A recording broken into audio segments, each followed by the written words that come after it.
Matthew chapter 9, verse number 35. Magbasa tayo nga ito sa verse 38. Kung na nasa amen. Alright, Matthew chapter 9, verse 35. Matthew chapter 9, verse 35.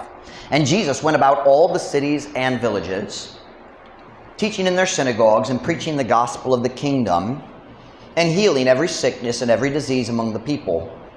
But when he saw the multitudes, he was moved with compassion on them because they fainted and were scattered abroad as sheep having no shepherd. Then said he unto his disciples, The harvest truly is plenteous, but the laborers are few. Pray ye therefore the Lord of the harvest that he will send forth laborers into his harvest. Bisaya. Og si Jesus miadto libo sa tanan mga syudad ug sa mga balangay nga nagatudlo diha sa ilang mga sinagoga og nagawali sa maayong balita sa gingharian og nagaayo sa matag sakit o matag balatian diha sa katawhan. Apan sa diha nga siya nakakita sa mga panon, siya natandog uban sa kaluoy ngadto kanila. Tungod kay sila nangaluya og nagkatibulaag bisan nasa ingon sa mga karnero nga walay magbalantay. Unya, nagiingon siya ngadto sa iyang mga tinun-an, yung mga disipulo, ang alanihon sa pagkatinuod daghan, apan ang mamumuo, ang trabahante, ang mamumuo, jutay, busa. Pag-ampo kamo sa Ginoo sa alanihon, aron siya mopadala og mga mamumuo ngadto sa iyang alanihon. Now I'm going to read two verses, very famous verses from Romans chapter 10. Pwede ka mo maminaw lang para sa time. Romans chapter 10, verse 13. For whosoever shall call upon the name of the Lord shall be saved. How then shall they call on him in whom they have not believed? And how shall they believe in him of whom they have not heard? And how shall they hear without a preacher? Kay si bisang kinsa nga motawag sa ngalan sa Ginoo, maluwas. None. Unsaon man nila sa pagtawag nganha kaniya sa kinsa sila wala mituo. Ug unsaon nila sa pagtuo nganha diha kaniya mahitungod sa kinsa sila wala nakadungog. Ug unsaon nila pagkadungog kon walay magwawali. Diha sa Biblia ang pulong wali gigamit duha ka paagi. Usahay ang wali may labot sa akong gibuha karon mo tindog ko mawali ko sa pulong sa Dios kanang gisulti ni Paul diha sa 2 Timothy, preach the word pagwali sa pulong kana akong buhaton diri magwali ko ngadto sa church. Pero diri ang pulong wali naghisko sa tao nga mag-share sa kaluwasan ngadto sa uban.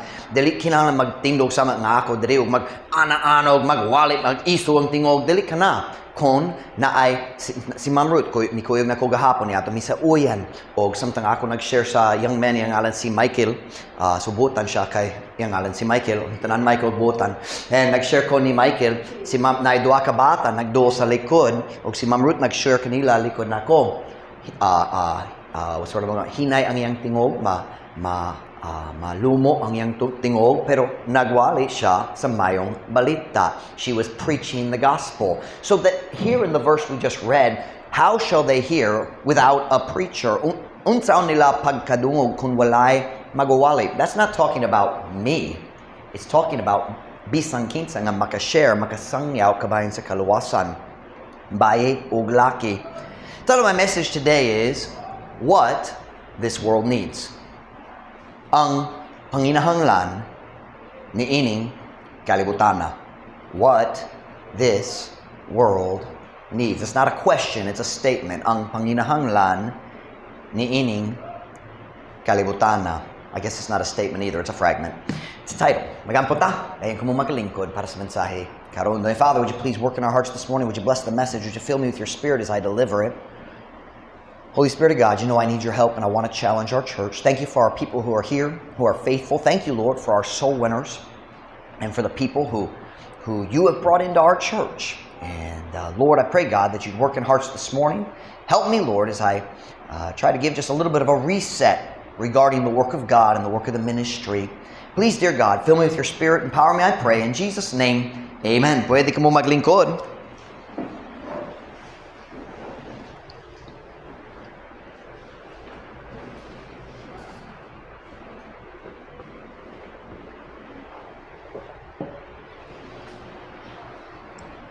sunflower seeds are dangerous because they're small.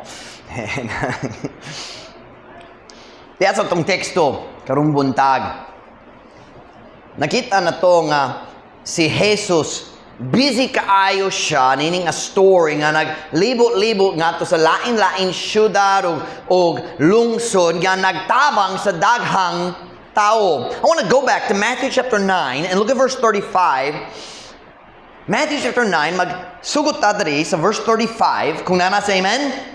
And Jesus went about all the cities and villages, teaching in their synagogues and preaching the gospel of the kingdom and healing every sickness and every disease among the people. Og si Jesus mi adto libo sa tanan mga syudad og sa mga balangay nga nagatudlo diha sa ilang mga sinagoga og nagawali sa maayong balita sa gingharian og nagaayo sa matag sakit ug matag balatian diha sa katawhan. Now, I want you to notice there is a order in Jesus' ministry priorities. Now, sorry kayo, ang kadaghanan nining outline nga English, so mag-translate ko, pero gahapon samtang nagandam ko, English manggod. Pero ganang kung makita ninyo na ay order diya sa prioridad ni Jesus sa iyang buluhaton diri sa kalibutan. Sa ito yung pulong order, meaning, una, ikaduha, ikatulo, pinaka-importante, ikaduha, nailabot sa pagka-importante. So, unsa ba ang order? Ang kahanay, sa tuwad hanay, ang kahanay diya sa ministry. Siya miadto nga to sa mga lungsod aron sa pagtudlo o pagwali sa mayong balita sa kaluwasan. So, ang iyang unang prioridad diya sa pag-abot sa syudad, mao ang espirituhanong nga work alang sa Ginoo. Nagtabang siya sa tao diya sa pinaka-importante kana mao ilang espirituhanon. Dayon, samtang na siya dito, na ay mga tao nga nakita niya, nagdul niya na ay mga sakit ug mga balatian ug siya nag-heal nila, pero kanadali ang prioridad. Ang iyang prioridad, mao ang pagwali sa mayong balita. Pero, samtang siya nagwali sa mayong balita, na ay nakitaan nga kinahanglan sa lawas nung tabang, o siya nagtabang nila sa ilang kinahanglan sa lawas pod. Pero ang prioridad, ang espirituhanon. Kung naitao sa malibog kabayan sa mga milagro diya sa Biblia, I preached a message about that a few weeks ago. So, dali ko madugay. But my point is, once again, we always see the theme. Siya niadto aron muwali. Siya miadto aron mutudlo. Dayon, samtang siya naghimo sa pinaka-importante, nagtabang siya diha sa mga lawas ng kinahanglan. Now, may I just say, in our church, we need to keep our priorities in the same order as Jesus' priorities. Kinahanglan ta nga maghimo nga importante sa atong church, niya nga importante diha sa panahon sa kinabuhi sa diha siya naglihok diri sa kalibutan. Bisan si Kristo na ay kaluoy nganha sa tao kabahin sa ilang lawas nung kinahanglan. Una sa tanan, nag-ati man siya sa ilang espirituhanon. Unsay pulos sa tao nga healthy kayo, is it baskog? Baskog kayo. Tayo nang mamatay siya o yung kalag mo sa impyerno. Unsay pulos kung busog na ang tiyen, pero ang kalag masunog sa impyerno. Ang importante, maong espirituhanon. May I say, it is a very dangerous thing when a church starts prioritizing physical needs over spiritual needs. Kung ang church magsugod og focus, or many times missionaries, mga missionary maghimo niini. Ang missionary mo adto sa Africa, og maghimo siya ngayang pinaka-importante, maghimo siya sa mga wells, mga atabay, ang tao, aron ng tao na ay mayo nga drinking water. That's wonderful. Pero mas importante ang espirituhanon. Muhatag ka sa tubig dali sa kalibutan dahil mutugong siya mo sa impyerno diin walay tubig. I am not against feeding programs. Na mga church usahay na feeding program. Pastor Mike, kanusa kita magsugod sa feeding program? We probably won't. And I'll tell you why. It becomes a distraction. I'm not against it. Dili sa lot, dili sa yop. Pero naidaghang church ang pinakabahin sa ilang ministry maong pagkaon sa mga baba. Soul winning is more important than filling people's bellies. Ang atong gihimo sa gahapon, naghatag sa mga tracks, nag-share sa kaluwasan, 39 tao, naluwas na gayud gahapon, tungod kami nag-focus niya nga pinaka-importante. How about this one? Ang pagtabang sa mga tao, diya sa ilang school supplies. Dili bad, dili sala na. Pamisan, mas importante gayud ang pagtudlo ug pagwali sa pulong sa Dios. Now just tell you this. Dili gayud ko mo pili sa church basehon kinsa mo hatag nako sa pinakadakong tabang sa akong financial. I call it rent a member ministries. Naidakang church, mag-abang sila sa ilang mga membro. Kami magbayad sa inyong eskwela, kung magsimba dere. Kanadali ang membro, giyabangan ra siya. Kaya mubalin siya sa lain kung naay basta ko nga kwarta. What I want you to notice this morning is, Jesus had a priority. Naay una sa tanan, mao ang espirituhanon, dali ang lawas nun. Nasa ikaluoy kabayan sa problema sa lawas. Pero pinaka-importante ang espirituhanon. Kanunsa si Kristo nagpakaon sa mga tao? Human sa tulo ka adlaw nga sila nagsunod niya aron maminaw sa pulong sa Dios. 3 days na minaw sila. Dayon, naluoy ko nila, gutom sila. Dagan sila, huro ng ilang pagkaon sa balon. Kung mulakaw sila, maluya sila, what's the word? I can't the word for pass out. Kuyapan. Makuyapan sila, basing. And so, naluoy siya nila. Pero unsang una, nagwali siya sa pulong sa Diyos. But that's not really the message. I just wanted to hit it on the way by. Look with me at verse number 36. But when he saw the multitudes, he was moved with compassion on them, because they fainted and were scattered abroad as sheep having no shepherd. Apan, sa diha nga siya nakakita sa mga panon, siya natandog uban sa kaluoy ngadto kanila tungod kay sila nangaluya ug nagkatibulaag bisan asa ingon sa mga karnero nga walay magbalantay. I want you to notice the phrase scattered abroad. Now watch the scenario. We need to pay attention to the story. Unsa na itabo diri? Si Kristo naglakaw. Gikan sa ka syudad ngadto sa sunod. Pipila ka adlaw, pipila ka simana ni. Dili dali ni. This is 2 or 3 days or weeks. Madugay-dugay ni. Siya mo ato sa syudad, nagwali. Niyato sa sunod, nagwali, nagtulo. Naitaw na sakit, nagtabang na. Niyato sa sunod. Nagwali siya, nakikita siya daghang lugar. O human sa yung paglakaw sa daghang lugar, nakikita sa daghang tao. When he says he saw the multitude, that's talking about sa daghang laing lugar sila nakita. Wala nag-istorya dali kabayan sa daghang grupo nga nagdul kaniya. Nag-istorya kabayan sa tao nakita nining alungsod. Kini nga tao dito sa layot, kini nga tao sa bukid, kini nga tao do sa baybay. Nakita siya na tao bisan asa. But what was he doing? While he's going around, naghimo siya sa buluhaton sa Diyos. Nagwali sa mayang balita, nagtabang sa tao, nagtudlo sa kamatuoran. But I want you to notice the phrase, the people, nakita niya ang tao, na sila nagkatibulaag sa bisanasa. Now that's important. That's important. Let me explain to you a Bible doctrine before we go on. Kanang kumutulog ninyo sa phrase, amnay present. Moragda kaninyo nakasabot na sa pulong amnay present. Amnay means all, tanan, and present means ana ako dire or maana didto. Ana is where you are, asa ka. So present is kana nga imong lugar, imong presensya.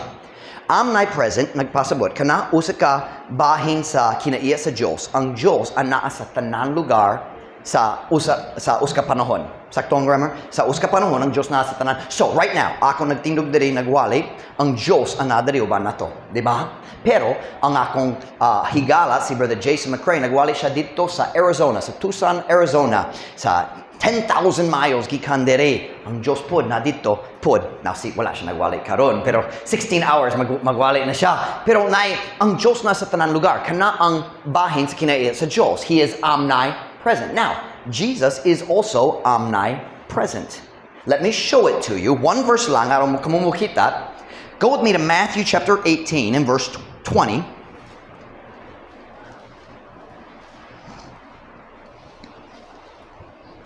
Matthew chapter 18, verse 20. I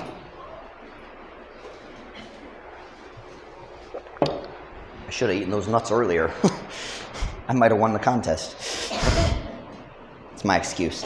Matthew 18, verse 20. Kunana say amen? For where 2 or 3 are gathered together in my name, there am I in the midst. Kay asa ang duha or tulo nga nagkatigom nga nagkahiusa sa akong ngalan, anaa ako sa taliwala nila. Okay, matag Miyerkules, natay Bible study o prayer meeting diri. O si Kristo na giyon, kung naay 2 or 3 lang, magtigom aron magampo, ako ana dito. So, sa Miyerkules sa gabi, naba si Jesus diri. Nagayon. Pero napay lain. Prayer meeting sa laing church po. Di ba? Si Kristo ba na dito po? Oh, He is omnipresent. Omni, ana siya sa tanan lugar sa usa lang ka panahon. Pero, samtang si Kristo gapuyo pa diri sa kalibutan, naglimit ta siya sa iyang kaugalingon ngadto sa lawas nga pangtao, tawhanon man. So si Kristo dili omnipresent samtang nagkinabuhi siya dere. Naa siya sa usa lang. Asa si Jesus sa diyang namatay si Lazarus, na siya dito sa Galilee, sa Jordan the Pit, akong gihiskot sa last time. So samtang si Jesus na dere, Diyos gihapon siya, pero nagkinabuhi siya sama sa tao aron mahimong atong panag-ingnan. So samtang si Kristo na dere, gilimitado siya diha sa pinaagi sa iyang lawas. He couldn't be everywhere at once. So that's why I want you to notice the word nagkatibulaag. Samtang si Kristo ni adto, nakikita siya sa tao dito, nakikita sa tao dito, nakatabang siya sa pipila, nagwali sa uban, nagtabang sa uban diri, pero napaydaghang nakita nga wala gitabangan. Di ba? Naidaghang tao nakita ni Jesus nga dili siya makadul kanila. As I ride my motorcycle, usay mag-stop ko mag-share sa tao sa daplin sa highway, just nag-feel ko basin kinang mag-stop ko mag-share sa tao. Pero mas daghang gayurang tao makitaan nako kaysa tao nga ma-sharean nako. Di ba? Kaya nga naman gilimitado ko pinaagi sa akong lawas. Og samtang si Kristo na diri sama siya niya na. And what I want you to notice is the famous verses we know where Jesus said, "The harvest truly is plenteous, but the laborers are few. Pray ye therefore the Lord of the harvest, that He will send forth laborers into His harvest." Kinabutang ganang kung mamatiktan ninyo karon. The Bible says Jesus was moved with compassion. Naglihok siya nakakita, pero wala nakakita lang. Asagi kan kini nga burden nga midangat sa kasing-kasing ni Jesus, nag-cause nga siya nagsulti siyang disciples, "Uy, tanaw ang kadaghan! Daghan ang tao nga ready na maluwas, pero pipilat gayon ang mga tao nga makashare nila." Now let me ask you a question. Pila ka buok ang tao nga mga laborers nining panahon na? Ang mga disciples. Di ba? Ang 12 pasin napailain kay sa Luke na 70 ka buok ni adto. Pero niining bahina sa Matthew chapter 9, Matthew 10, si Kristo nag-send na kanila. 12 lang ang laborers. So sa dihang si Kristo nagsulti siyang mga disciples, tanawa ang alanihon. Daghang gyurang tao ready nga maluwas. Sama sa bunga nga what's the word for ripe? Ripe. Hinog. Sama sa bunga nga hinog na. Watch na. Kung hinog na ang bunga, limitado gayon ang panahon na kana makuha nimo. What's the word? Mamupo nimo, makuha. Kung na ay mangga diha sa kahoy, pipila ka adlaw, pipila ka, basin 1 or 2 weeks, kung walay tao mo kuha, unsay may tabo, mahulog, madunot. Diba? Kanadali gayud mahitabo sa Pilipinas. Kaya na ay tao, green gayon, makaunda yun. But what I want you to see that I've never noticed before is this. Normally, kung pastor, bisan ako, kung magwali may kabay nining a verse, we go straight to when he saw the multitudes. Natandog yang kasing-kasing, naukay ang yang kalooy. But I want you to notice, he didn't just see them. He was trying to help them. Si Kristo naghimo sa buluhaton sa Dios, nagwalik sa mayong balita o kana nga burden, uy, kinahanglan mas daghang tao mo tabang, asa ka na nagikan. Nag-realize siya, mas daghang ang tao nga kinahanglan matabangan kaysa akong mahimo nining hamubok mga panahon. Jesus had 3 years. 3 years to train his disciples and reach as many people as he could. Daghang sayang oras, gigahin nga to sayang mga disciples kay sila ang paglaom sa umaabot. Pero samtang siya naghimo sa work, nakalanta siya, wow, daghang gayod, nga kinahanglan pa maluwas. Here's my message. And then at the end, we'll have a very practical application. A burden for God to send more laborers doesn't just come from seeing. It comes while you are trying to do God's work and you realize, I need help. Ang pinakadakong rasa nga daghang Kristohanon, walay burden, walay kabugaton nga ang Diyos mag-send sa mas daghang sowers, mag-send sa mga laborers, mag-send sa missionary nga to sa Mongolia o uban pang lugar, mag-send sa pastor nga to sa Darwin. Ang rasa nga daghang sowers, daghang Kristohanon, walay burden, walay kinasing-kasing nga pagampo. Ginopalihog, ipadala ang pastor nga to niining lugar, may padala ang sowers niining. Ang rasa nga wala tay burden. Kaya ang kadaghanan sa Kristohanon, wala nagliho diha sa alanihon. A burden for God to send laborers is a result of doing the work and realizing, kulang gayud ang akong abilidad dere. Dili pa ego nga ako lang maglihok, Ginoo kinahanglan mas daghang gyud tanawang kadaghan. Kung magmotor ko, magplano ko usahay sa sowing, mag-asa ako mo dala sa mga sowners, usahay mo tugo ko ang mga sowners mo ato sa ilang kaugalingon gipili nga lugar, pero usahay ako musuli mo ato ta nining a barangay or nining a lungsod. Pero samtang magmotor ko, mangita ko kanunay ako maglantaw dito sa bukid, makita ko uska balay layo gyud maghunon ko, asang dalang nga makakabuot diha. Dahil maglantaw na balay dito sa mga fish pond. Layo yun dito sa Pecos nga bahin sa fish pond. Kung saan pagabot dito? Kanusang sower gikan sa atong church makabot dito? Wala ko time mangita sa dalang karon. Nagplano ko sa sower ni 15-20 kabuok ang sowers mo kuyog na kuugma. Pero kanusa kami makabot diha?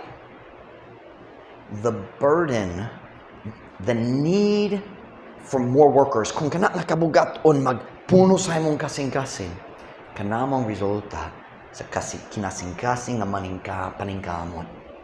You're doing the work and you realize, God, we need help. Kinahanglan pa mas daghang sowers kaysa karon. Can I ask you a question? Do you ever pray and ask God to send more laborers? Dili ra. Pero sa lain mga syudad, lain mga nasod, kana nga burden, dili ang resulta lang sa pagtanaw. Now, it is true. Mine eye affecteth mine heart. Si Jeremiah naging akong kasing-kasing magapektar sa akong mata magapektar sa akong kasing-kasing. Tinugyod na. Kung ang missionary mo but dali next week, murag siya mo pakita na to sa video kabayan sa mga tao dito sa Mongolia kinang maluwas o matandog ang atong kasing-kasing. Pero kinang kamatuoran. Kung mauka ang imong kaluoy sa imong kasing-kasing sunod Domingo sa hapon, kung siya mo pakita sa video, kana nga kaini sa kasing-kasing, dali gayud mabugnaw. Kung dili ka usa ka soul winner. If you are not personally doing the work, kana nga kaluoy magikan sa pagtan-aw ra dali mahanaw. A burden for more laborers comes from doing the work and saying, God, we need more help. Dili paigo, ginonay 20 sowers kaping diri sa dapitang gikan sa among church, kinahanglan mas daghan pa. The burden comes from doing the work and realizing you don't have what you need. Dili paigo ang akwa. Jesus said to the disciples, human ka siya, naglibot-libot, naghimo sa work, na daghang tao na tibulaag, bisan asa, yang gisulti. The harvest truly is plenteous. Daghang yun ang mga tao, daghang bunga nga, ready na mamupo, ready na nga maluwas. But the laborers are few. Ang alanihon sa pagkatinuod daghan, apan ang mga mamuo, jutay. Pray ye therefore the Lord of the harvest that he will send forth laborers into his harvest. Busa, pagampong kamo sa Ginoo sa alanihon, naroon siya mopadala og mga mamumuo, mga trabahante ngadto sa iyang alanihon. Naglak na ko'y daghang diri gihiskot na I haven't followed my outline. The harvest truly is plenteous. Now I want you to notice something. Si Kristo naging sa disciples, kinahanglan ka mo mag-ampo ng Diyos mo dugang og laborers.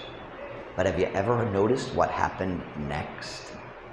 I just told you a few minutes ago. Look at Matthew chapter 10. Matthew chapter 9, na ay prayer request ni Jesus. Unsa na itabo sa Matthew chapter 10, maglaktaw ta sa verse 1, 2, 3, 4, di ingilistahan ang mga ngalan sa mga apostles. Tanaw na to ang verse 5. Matthew chapter 10 verse 5. Matthew chapter 10 verse 5. Kunana, say amen. These 12 Jesus sent forth and commanded them, saying, go not into the way of the Gentiles, into any city of the Samaritans enter ye not, but go rather to the lost sheep of the house of Israel. And as ye go, preach, saying, the kingdom of heaven is at hand. Heal the sick, cleanse the leper, raise the dead, cast out devils. Freely ye have received, freely give. Watch. Jesus said, pagampo ngang Ginoo nga agalon sa alanihon, mag-send sa mas daghang trabahante, dayon niyang diretso nagsulti, o kamu ang una nga moadto. You will never have a burden for the world if you aren't working in the harvest at home. Dili gayud ka makapamunga sa gugma alang sa mga kalag sa kalibutan hangtod magsugod ka og hago sa alanihon diri sa dapitan. What are you doing for the lost in dapitan? Si Pastor Mike, busy ko, nakasabot ko. Nagdala ba ka sa mga tracks? Nagkaluwasan sulod sa track? Naghatag ba ka sa mga tao? Nagsulay ba ka mag-share sa gospel sa mga tao nga matagbot nimo diha sa imong adlaw-adlaw nga kinabuhi? Are you working in the harvest here? If you're not, ang imong kasing-kasing dali mahimong mainiton para sa mga tao sa Mongolia, para sa mga tao sa Darwin, para sa mga tao sa India or China or Indonesia. Ang dakong kinahanglan nining kalibutan na mao ang mga tao na mag-share kanila kabayan ni Jesus. Today, I just want to take a minute and give a very practical several points to kind of adjust our thinking about the world. Kabahin sa panginahanglan sa kalibutan, Jesus said, ampo nga mas daghang tao mo adto ug mo share sa gospel dayon iyang gisulti adto na kamo una. What does the world need today? I want to give you 5 points, and they're very brief. Dili ta madugay. Wifey, do you have the notes? Did I give them to you?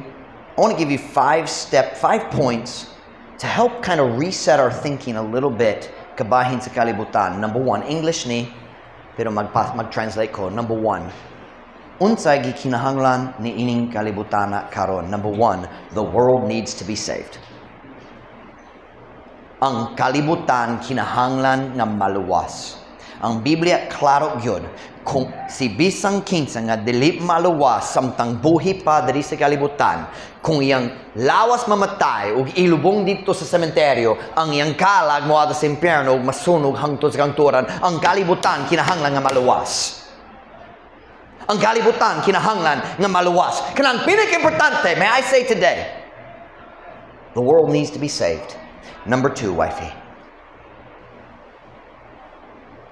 I literally have one sentence between each point, so don't go far. Number 2, that means the world needs soul winners. Unsa ba ang soul winner? Ang tao nga magdani sa uban, magdani sa kalag ngadto ni Jesus. Kana nga pulong win, it does not mean daog, it means dani or kabig is the deep word. Kabig means magdani ngadto ni Kristo. The world needs, now wait a minute. Kung ang kalibutan kinahanglan maluwas, kinahanglan sila nga naitaw nga magsulti nila. Ang plano sa Diyos, simple kayo, ang kaluwasan, gipasa, gikan sa uskataw nga to sa sunod. That's God's way. Na ipipilit ka tao nga maluwas pinagis pagpangita. Brother Nahum was kind of like that. Nangita siya sa kamaturan, nagbasa siya sa Biblia, nag-research siya, ug ang Diyos nagdala kaniya nga to sa kamaturan dito sa Omen dapit. Layo gikan sa Pilipinas, ug naluwas siya. Pero kana talagsaon kayo. Murag ang tanan laing tao diri naluwas tungod na uska tao nag-share kanimo face to face. If the world needs to be saved, unsay lang kinahanglan? Kinahanglan sila sa mga tao mag-share kanila. We're talking today, what does the world need? Kinahanglan sila maluwas. Number 2, kinahanglan sila sa mga soners. May I just say, ang pinaka-importanteng butang nga mahimot nimo niining kinabuhiya, maong pag-share sa uban kabayan sa kaluwasan, kay 100 years gikan karon kana lang ang importante. Ang kwarta, way pulos. Ang balay, ang nindog, nga sakyanan, o cellphone, way pulos. 100 years gikan karon, niyan ang tanan mawala na. O kanang tanan mawala na. Ang pinaka-importanteng mahimo nimo, nining kinabuhi, maong pag-share sa kaluwasan. Kaya ang kalag lang mulungtar human sa kamatayon. Number 3. I said, number 1, the world needs to be saved. Number 2, that means the world needs soul winners. Specifically, the world needs spirit-filled soul winners.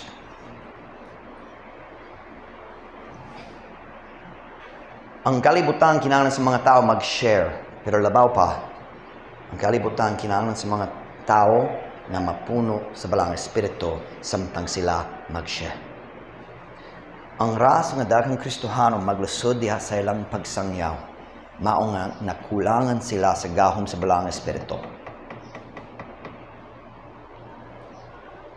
Specifically, the world needs spirit-filled soul winners. Kamu nga mga soul winners sa True Baptist Church, may I ask you a question? Makasulti ba ka nga napuno ka sa balang espiritu, gipagahom ka? Pila ka panahon magsulay ta, mag-share o mag-feel ta nga atong pulong walay gahom. Ang tao magdebate o bisan maminaw pero murag walay dulot. Unsa ba? Nakulang ang gahom sa balang espiritu. Which leads me to my 4th point. That means, number 4, that means that the world needs soul winners who are separated from the world. Let's go through this logically. The world needs to be what? The world needs to be what? Nagatuba ka ni anak. So, that means that the world needs what? Soul winners. Kaya ang soul winner ang makashare kanila kabayan sa kaluwasan. Dali ang tanan tao mo dawa, pero ang ayan gayon nga ang tanan tao ay chance nga mo dawa sa kaluwasan. The world needs soul winners. But, labaw pa, the world needs spirit-filled soul winners. Mga soul winner nga na may gahom gikan sa balang espiritu. Samtang mag-share sila, ang balang espiritu magpagahom sa ilang pulong, ang mga pulong magdulog ngadto sa kasigasin aron ang tao mag-realize, oh, kinahanglan ko maluwas. Si Kristo lamang magluwas na ko, kailangan ko maluwas. We need soul winners who are spirit-filled. What that means, the world needs soul winners who are separated from them. What do you mean, Pastor Mike? Ang kalibutan, wala sila kabalo. Pero ang kalibutan, kinahanglan nga kita magpalahi gikan nila. Kaya nga naman, ang balang espiritu, dili gayud mo puno sa hugaw na sudlanan. Are you listening to me?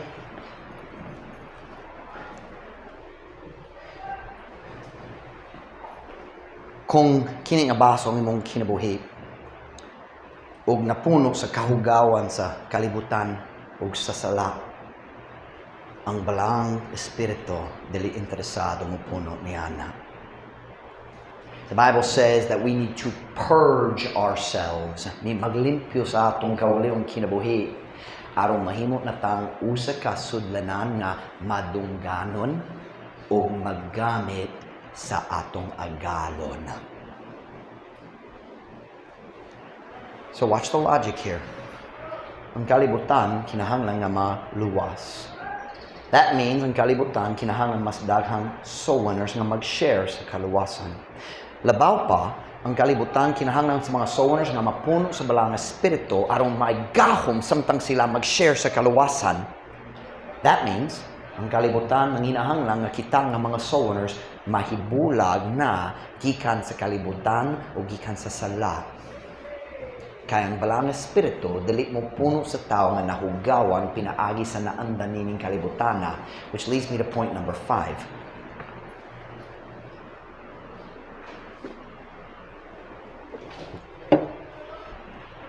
Point number 5.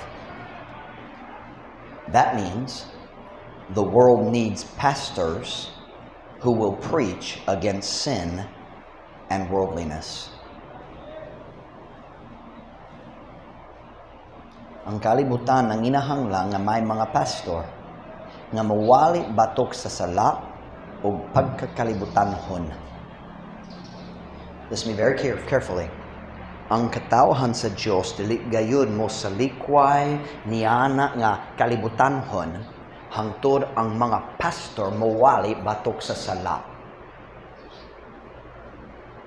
Ang mga tao nga maminaw sa pagwali dili gayon mo labaw sa pagwali kasi mo labaw sa pagwali sa ilang pastor. Ang ilang pagkakristohanon dili maglabaw niya nang agiwali diya sa pulpit. Kung kalibutanhon ng pastor ang mga membro pod magpabilin kalibutanhon. Kung ang pastor dili ganahan magwali batok sa sala nga naghugaw sa mga membro nga naghimo sa mga membro nga sama sa kalibutan, dili ang mga membro mapuno sa balang espiritu ug pipilit man ang mga tao nga maluwas. Listen now, you cannot separate the success of the Great Commission from strong preaching against sin. They're connected. Are you listening? Walay paagi nga ikaw makatangtang, can you tangtang for that? Makatangtang sa kauswagan sa Great Commission. Dili ka na matangtang gikan sa connection sa maisugong nga pagwali batok sa sala. This world doesn't know what they need, but we do. Ang kalibutan, kinahanglan nga maluwas. That means kinahanglan sila sa mga soul winners. Sa mga soul winners nga napuno gayud sa balang espiritu. Kana nagpaspor ang mga soul winner, kinahanglan mahibula gikan sa kalibutan. O kana dali gayud mahitabo hangtod ang mga pastor magwali batok sa sala o pagkakalibutanhon. There will be no spirit-filled soul winners without spirit-filled preachers, pastors preaching against sin. Naay dakong experiment nga nahitabo karon sa daghang church sa Pilipinas o dito sa US.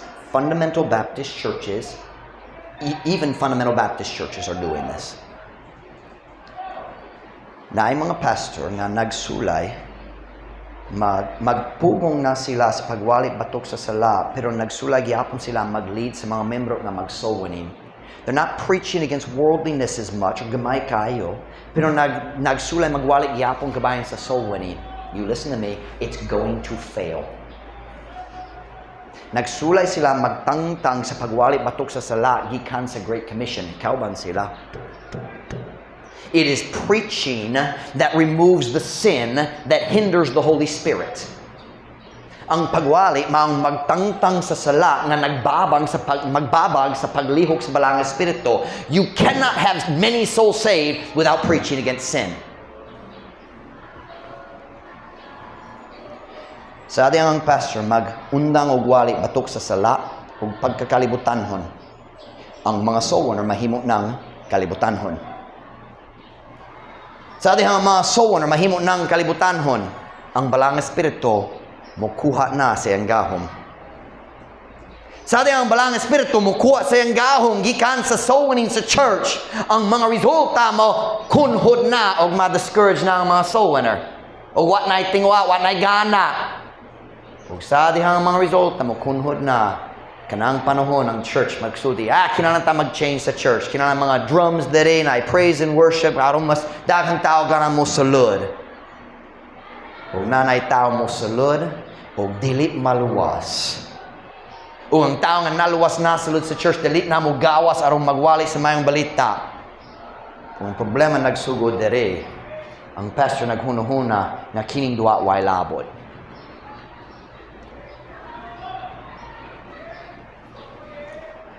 When we pray, Lord, send laborers.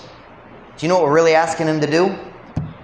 Send faithful pastors who will preach against sin. Kinahanglan ta sa mga soul winners, pero walay spirit-filled soul winners kung walay pastor nga magwali batok sa sala nga nagpugong sa balang espiritu. I want us to have a burden for the world to be saved, but I want our understanding to be right. It can't happen without preaching against sin. Paminaw na panahon mo bot nga ako magwali batok sa sala o masuko ka. Pasing nakay sala, ganahan ka, naghunon, para na ako, walay problema ni, and the pastor's gonna preach against you. You listen to me, don't get mad, that's what's necessary for people to get saved. Tugot ang Diyos nga maglihok sa imong kasing-kasing, bisan dili ka mag-uyon gayud sa tanang nga walihon sa pastor. People need to be saved. We need to be soul winners, but we need to be separated from the world. Kung ganahan ka nga mapuno sa gahom sa balang espiritu, naay mga hugaw na kinahanglan tangtangon nimo gikan sa imong kinabuhi. Sa akong mga tana, unsay kinahanglan hinluan nimo gikan sa imong kinabuhi aron mas gamhanan ka diha sa imong pag-share. Unsay kinahanglan ma-change sa imong kinabuhi? Wala ko nagwali kabayan sa lain-lain sa karon, ang balang espiritu lang nagtunog nimo. Pero ikaw kabalo. Dugo na mga ulo, pero mata.